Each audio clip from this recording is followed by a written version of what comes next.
How to change the email on AliExpress account. Hello everyone and welcome back.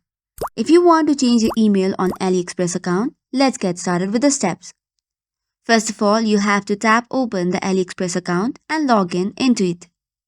Once that is done, go to accounts and then on the top right corner you will see settings. Tap on it and then tap on profile.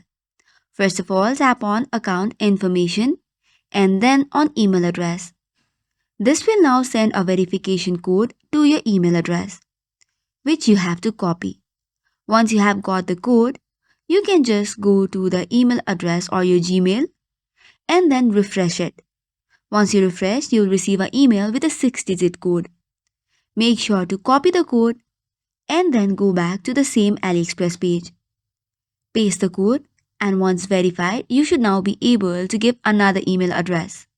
Due to security reasons, you will have to first provide your email address and follow the same step, which includes sending a verification code to your email and verifying it. So this is simply how you can change the email on AliExpress account. That is all for today's video. For more such contents, do not forget to hit the like and subscribe button. Thank you and keep watching.